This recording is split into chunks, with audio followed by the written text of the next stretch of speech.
السلام عليكم، مرحبا بكم من جديد في مطبخ شيماء. إن شاء الله تكونوا كامل بخير. اليوم رانا جايين وجايبين وصفة ولا أروع، ووصفة هبال تاع الشوفلير. الشوفلير من اليوم غادي تولوا تهبلوا عليه، وديك البنة وديك الريحة اللي فيه كاع ما كانش غادي تنسوها.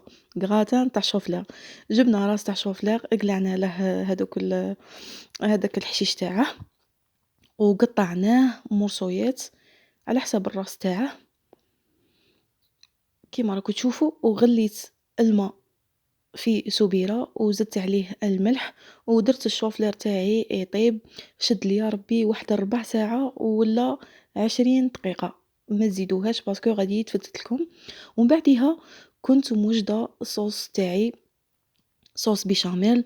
وتاني كنت موجدة الكفتة تاعي، ديت نص صدر تاع دجاج، طحنته وزدت عليه التوابل والزيت والبصل والثوم وغليته، وزدت عليه 2 حبات تاع بيض باش يشدونا الشوفلير في الفور.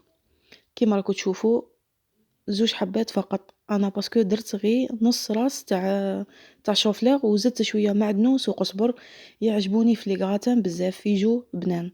كيما راكم تشوفوا قد ما طاب لي الشوفلير تاعي درته في هذا المول. أنا كنت حاسبة في التالي غادي يخرج لي كيما الكيكة، مي دوماج. بصح البنة ما نحكي لكمش كاع، درت الشوفلير تاعي وزدت درت عليه هذيك الكفتة بالبيض وصوالحها كيما راكم تشوفوا، وهزيتها شوية باش يدخل في بعضياته. ومن بعديها زدت صوص بيشاميل. هنا ما تحتاجوني فرماج، الدجاج تحتاجو نص صدر فقط. وهنا حتى البيشاميل تاعكم تقدروا تبغوا ديروا فيها، انا درت 2 مغارف تاع فرماج.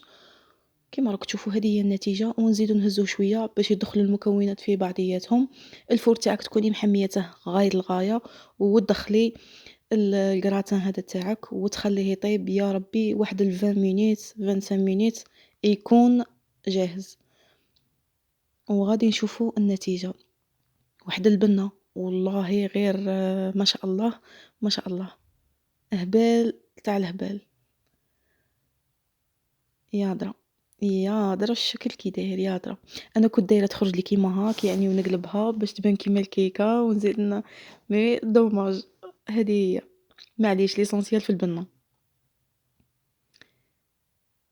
قطعتها كيما هاك، يعني هنا كل واحد وكيفاش تبغوا تاكلوها، غير كيما هاكو بالمغارف، تبغوا تحطوها في الطبسي، تبغوا